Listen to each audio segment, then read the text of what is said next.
What's up, guys? It's your boy, Barca Boy 103. Today we're going to be doing the match analysis from the match yesterday between Barcelona and Young Boys. We're going to be discussing the team performance, players' individual performances as well. 5 key things we did learn from this game will be the overshadowing point of this match analysis, and discuss how Barcelona broke down Young Boys and made the win so emphatic. But before we get into it, make sure you guys smash that like button down below. Let's try to get the 200 likes in this video. Be very much appreciated. Also, if you're new, make sure to subscribe down below if you haven't already, and let's get into it.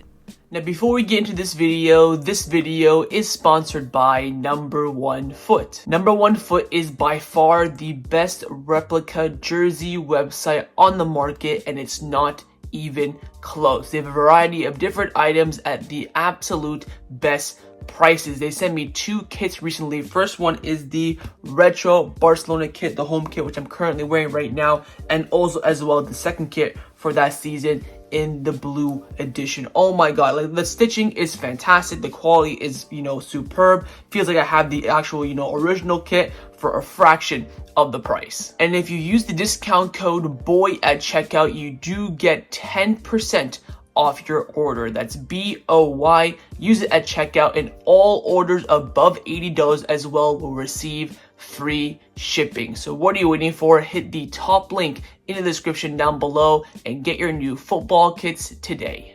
Let's start off by discussing the first thing that we learned from this match, and that's how perfectly well Hansi Flick set up Barcelona to tactically destroy Young Boys' approach for this game. Now, firstly, he did line up with the 4-2-3-1 formation, as of course I've been playing a lot this season, with Iñaki Peña in goal. The same back four stays double pivot, but here is the key change. He opted for an extra attacker in there instead of a more controlling midfielder in the 10, and had a more natural forward out wide in Ferran Torres and of course Raphinha in the middle, respectively. You can see the ratings of the players as well in this game, seeing who stood out, who played well, and of course who didn't. Now, if you look at the average positioning of the players during this match, on the left hand side of the image is the starting lineup, and you can see again how congested and how narrow Barcelona were to overload what the game plan was from Young Boys, and that was of course to defend narrow. So he kind of counteracted that, kind of raised them a level by also approaching narrow as well. With that back 5 of Young Boys, it did make it difficult for those wide players to create chances. Of course, Lamine Yamal created a few, but he was always double teamed, if not triple teamed, and always took it too far, and that's why he was kind of the only threat that we had out wide. You can even see Balde and Kounde, how narrow they are as fullbacks as well. Ferran Torres basically playing as an inside forward at this point, alongside of course Lewandowski and Raphinha. So that was how Flick really approached it. You can see as well with the substitutions taking place on the image on the right hand side, no real changes were made. We saw of course Hector Fort be that more natural right back, and again Pau Victor playing in the false 9, and Ansu Fati kind of playing as a D-line midfielder, then of course attacker as well. So no real change there in the approach with those substitutions. Now, Barcelona in this match did have 70% possession with only an XG of 3.65, so we of course scored higher than we had the XJ. 4 big chances, 21 shots in total, 9 corner kick, 9 fouls, 656 passes, 18 tackles, 10 free kicks, which of course we scored from 2 of them. You can see in the middle there the shot map for Barcelona in this game, a lot of them being inside the box, but more being taken on the outside, and that's what we want to see of course on a consistent basis. Of course, 21 shots, 9 of them were on target, 14 inside the box, with 7 being outside the box. You can also see of course the heat concentration in this game. Usually for Barcelona, it's always down the right hand side with Lamine Yamal and Kounde, but you can see again, based on what I mentioned earlier with the average positioning, a lot of it coming down mainly in the middle. Some moments, some heat area on the right hand side, especially in the final third, but mainly in that middle of the park. Also in this match, Barcelona scored their 3 out of their 4 big chances. Of course, they missed 1 of them with 2 through balls, 41 touches in the opponent's penalty area, and 6 fouls as well were committed for Barcelona in the final third. You can also see there the heat concentration for Barcelona for where the possession was mainly based, and you can see mostly was in the Young Boys final third. This is probably the first time we've seen it this season. Usually 9 times out of 10 the ball will be spent majority for Barcelona's matches in the middle of the park, where you can see there 43%, but most of it by 2% only in the Young Boys final third, and I want to see this more often against those lower opposition. Of course, against the big opposition would be nice, but that's a bit unrealistic. Barcelona in this match had 610 accurate passes with 18 through balls and 93 passes in the final third. You can see there as well, we won about 50% of our duels as well. We had, a good ground duels won, nothing really much aerially, and also tackles won was a strong 67% as well. Now, if you look at the tactical board for this game and to know how Barcelona really delved into this match and see also how Hansi Flick mainly importantly set up that high line. Now again, with this regular back four, we see they have the chemistry, they have the unity, but not only did they hold the high line very well, but we saw a lot from Inigo and Kounde mainly when they're attacking down this left hand side. We saw them of course step up a lot and pushed on that offside trap, where again they scored the offside trap as well. I believe it was Kounde who ended up, of course, playing right center back when Hector Fort came in. He's the one that mainly stepped up to, push that young boys player offside as well. I also want to discuss Ferran Torres' position as well. He was never on this left-hand side. I don't even think he passed, see this line here for the 18-yard bus. I don't even think he passed this line, honestly. He picked up the ball here in some areas, especially earlier on, but on counterattacks and mainly Barcelona's threats, he was always inside here. You had Lewandowski, of course, occupying the space here with the center backs. Raphinha was drifting a lot right and left. We had Pedri, of course, mainly occupying the left hand side and in the middle. Didn't really come down the right hand side too much. Of course, he had the build up goal here for the first Lewandowski touch. Lamine Yamal always well wide here. He needed a lot of help from Kounde and also from Casado as well to kind of have him overload here on the right hand side to create a triangle here. That way he could have more freedom to do what he wants to do. But again, the approach from Hansi Flick himself, where he set up that high line mainly and also the offside trap, was so strong. Of course, we didn't see Casado, Pedri, or any of the midfielders really involved. It was mainly the back four. And again, this is why they've been the most consistent this season, because they have the chemistry, they know how to understand each other and read each other, and that was of course super key in the execution of the tactical plan from Flick.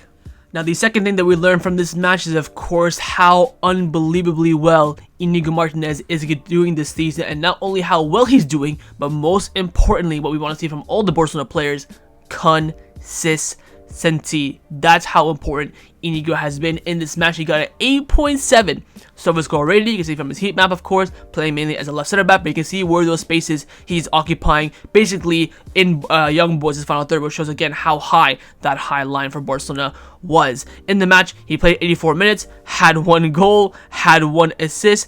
He only got dribbled past once. He took 2 aerial duels and won both of them. I have to highlight this, by the way. This is what we missed so badly in the Osasuna game as well. That's how deadly Inigo is in the air. Lost the ball only 6 times, 104 touches, 94% pass accuracy, only misplacing 6 passes. He had 2 key passes. He attempted 7 long balls and completed 4 of them and created 1 big chance.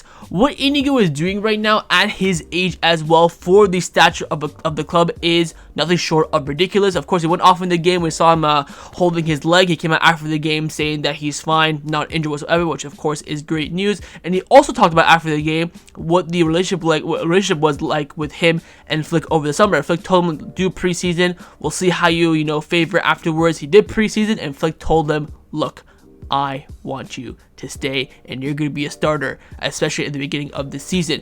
Now the question is, when Araujo, Christensen come back, do you drop Inigo? Because again, I highlighted this so much in the summer. The fluidity to be able to have a left-footed center back at the left center back spot is so unique, so rare, and also so powerful as well. With McAlfay leaving, Inigo is the only left-footed center back. We of course saw 2 right-footed center backs against Osasuna and Dominguez and Kubarsi, and you can see how stale and how poor the fluidity, movement, and passing was. I genuinely believe Iñigo Martínez now is a guaranteed set-in-stone starter. I think when Araujo and Kubarsi and Christensen come back from injury, they need to earn his place. Not only tactically, he's been so good, but performances have been sensational. Apart from that first horror show he had in the Mestalla in the first game of the season, he's had an incredible, remarkable remontada. And no one predicted this, no one saw this come June when we were thinking about the coming season under Flick. That's how important Inigo is. And again, I had to highlight one more time, those aerial duels. Apart from Araujo, none of the center backs have the aerial presence that Inigo has, and we missed that so badly in that Osasuna game, specifically last weekend. So Inigo again has been sensational, and he's definitely a massive key asset for this team. Now, the third thing that we learned from this match is how good Pedri can be, not only on form, but again, like the word I mentioned earlier, on consistency. We saw yet again another beautiful, mesmerizing, fantastic performance from Pedri, my man of the match. Even UEFA's man of the match, I believe, but then he ended up giving it to Raphinha, you know, for vibes, I guess, whatever. In the match, he got 8.2 surface goal rating. You see from his heat map, of course, mainly occupying the left-hand side of the midfield, but basically all over that final third creating for Barcelona. In the match, he played 64 minutes, had 1 assist, 65 touches, 92% pass accuracy, but only misplaced 4 passes. He had 1 key pass, he attempted 2 crosses, completed 1, he attempted 7 long balls, and completed 6. I forgot to talk about this with Inigo. The Inigo and Pedri long balls are all going to Lamine Yamal. The accuracy on them is fantastic, but also I have to give credit where it's due for Lamine Yamal for controlling a lot of those long balls as well. He had 1 shot that was blocked, he attempted 3 dribbles, completed 2. He attempted 7 ground duels and won 6, lost possession 6 times, and also was fouled once and never committed a foul in this game. Again, the possession loss is 6. Fantastic number from him, and usually quite higher from Pedri, as he does maybe take a bit more risk, especially when he's being more deployed in the advanced areas against a weaker team. But look, what we've been crying for Pedri, what I've been crying about for Pedri over the past 2 years is not his ability, but his consistency, mainly from injuries. Because we see Pedri in consistent moments where he does play well week in, week out, then he gets injured, then we just miss him, then he comes back, gets injured again. But we're seeing now him being fit the whole season, how important and his impact on this team. Now, I brought this argument with Inigo, I have to bring it up here. With Frankie coming back from injury, Gavi, Dani Olmo, I still believe to this day Pedri is a stonewall starter unless he dips in form, and of course competition will be nice, or God forbid he does get injured. He has been integral for Barcelona's first 10 matches this season. You see how well he plays when we perform well, you see how well he plays when we perform poorly as well. That performance against Osasuna this past weekend when we got clapped was also fantastic. I would say it's on the par with this performance. The issue was that we lost the game, so no one's going to highlight that kind of performance from Pedri. And again, it's all about the consistency. His ability on the ball, his vision, his composure, his technique is just nothing short of mesmerizing. And again, all you can ask for now is for him to continue it, because the best midfielders in the world do it week in, week out. I'm not too worried about goals and assists. Of course, we know with Pedri, over his whole entire 4 years right now at Barcelona, he should be having double, if not triple, the amount of assists he has. The issue is the strikers don't finish it. We even saw it last night. If everyone was on fire, Pedri could have had 5 assists last night easily. Thank God he at least got 1 for his stats, but we've always been criticizing this with Pedri. People talk about, oh, he has no goals, no assists. The assist is a stupid argument because the players, when he gives them the through balls, they barely finish it. I don't know why it's from him. They always, a bit lackluster, but it is what it is. Again, with Pedri, consistency, on form, and he is, without a shadow of a doubt, one of the best midfielders in the world. Now, the fourth thing that we learned from this match is how versatile and how easily Raphinha can plug gaps and holes in this team. Of course, we saw him today playing in the 10, usually plays off the left, naturally plays off the right, but with Lamine Yamal on the team now, he's kind of had to adapt at other positions, and we're seeing now how well he can play and how useful he can be in different areas of the pitch. In the match with Barcelona, he got a 9.5 SOFA score rating, as you can see from his heat map, was mainly playing in the 10, but morely so occupying that right hand side, because of course Fran was mainly occupying that left forward inside there.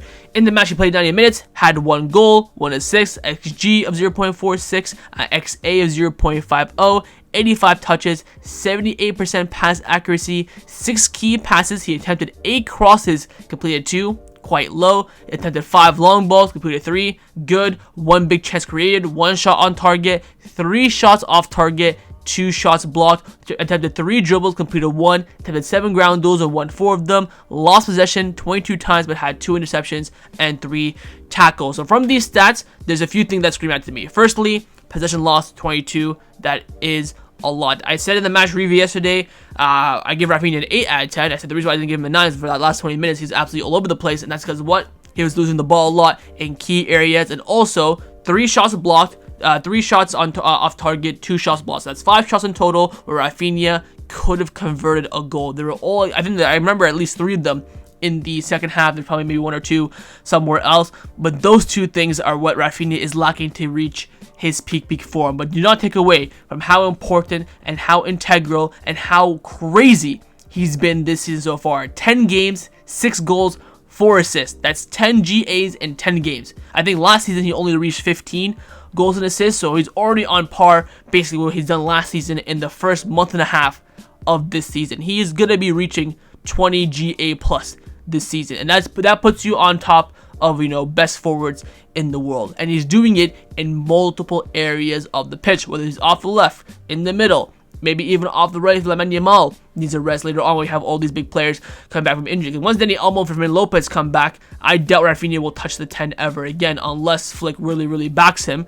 Maybe Fermin will have to earn his opportunity. I think Dani Olmo will probably walk back in the 10, but it just shows how important he's been for Barcelona. I also want to highlight, by the way, one thing, the captain's armband. When Frenkie de Jong came onto the pitch, of course, he is ahead of Raphinha in the pecking order in regards to the captain. He didn't run over to give it to him. He didn't whine and say, I want to keep it. They both went on like the game, like it didn't even matter. And that for me is very important. I've seen so many players over the past 10 years of watching football fight over captaincy. I remember one time, I think 2 years ago, when Bruno Fernandes was the captain of United, Maguire was subbed on. He's the main captain. He went and took the armband off him. They kind of had a little bit of a dispute. I hate seeing that because that's not what it's about. And I think, to be fair to Raphinha, I think the captain armband has given him a bit of powers. But of course, Frankie, when he starts the next game, he will wear it. But I love how they didn't fight over it. They didn't really highlight it. He didn't, try to give it to him. He didn't try to keep it. Love that, chemistry and, squad unity. But on Raphinha, again, his form is just sensational. Now he's going with Brazil, though.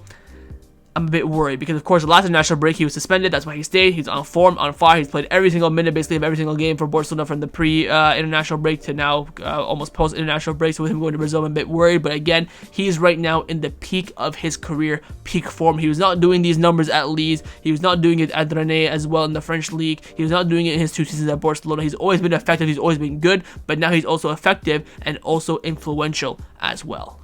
And the 5th and final thing that we learned from this match is how crazy Lewandowski has been this season, of course, in a positive way, because we've seen a lot over the past year, probably since post-World Cup 2022 until January of this year, that year and a half, Lewandowski was stinky in front of goal. Regained some of that, of course, from January until the end of last season, but this season, he's just been an absolute killer in front of goal. In this match, he got an 8.7 summer score rating. Of course, from his heat map, you can tell that he's basically playing as a striker, but look in those key areas where he's dropping, hold up play, link up. That's, of course, mainly a lot part of Lewandowski's game. In the match, he played 75 minutes, had 2 goals, XG of 2.02, no assists, of course. He had 2 shots on target, 0 off target, 3 shots blocked. He had the 1 dribble and completed it. 27 touches, 71% pass accuracy, but only misplaced 4 passes. He had 1 key pass. He created 1 big chance. He had the 4 ground duels, completed both of them. Lost possession 7 times. Did not commit a foul, but was fouled himself once. My only quirk from these stats for Lewandowski is mainly the shots blocked. We see Lewandowski a lot get into good areas, but he hold the ball maybe a bit too much, and then the defender gets there when he takes the shot and it gets blocked. I think Lewandowski could have gotten a hat-trick last night, maybe should have if that penalty was awarded. But what we're seeing from Lewandowski this season is crazy. I have not mentioned him at all in these, match analysis videos post-game since I've been doing them this season, and I have to give credit where it's due to, for his age, for his moment. I don't know if it's Flick giving him some sort of, moral boost. Was there beef between him and Xavi at the end of last season? I don't know. To be honest, I don't care. All I want from my striker, who's on 300,000 euros a week, is get goals, or at least, I'm not saying of course he has to score, but build a play, involvement, creation is also a huge asset as well. And I think, he's getting these toe-poking goals, open tap-ins, kind of Ronaldo-esque. But what do people say about Ronaldo? You have to be there to score it, but in the end, you still have to score it as well. He has been exceptional this season. I think apart from Harry Kane, who's stat padding in the Bundesliga, I think he's on par with, being the best striker in the world on form. He's been nothing short of sensational, and this is why we're paying him 300k a week. This is why we're also paying Bayern Munich 50 million euros for him 2 years ago as well. This is the striker that Barcelona need, and now, of course, he's got to look one for the future as well when he does, of course, decide to hang up his boots or, move on from Barcelona. But he has one more good season left. Hopefully, he'll give us his all now, and he's been absolutely unreal this season. The drastic change from Lewandowski last season to now is absolutely staggering, of course, in the positive direction, and that will only benefit Barcelona. So that was a match analysis from the match yesterday between Barcelona and Young Boys. Hopefully you guys enjoyed this video. If you did, of course, make sure you drop a like down below, and of course in the comments down below as well, let me know your thoughts on everything we discussed on the player's individual performance, the tactical setup and approach from Hansi Flick. And of course, make sure you guys subscribe down below if you haven't already, and I will see you guys next time on the channel. Take care and Forza Barca.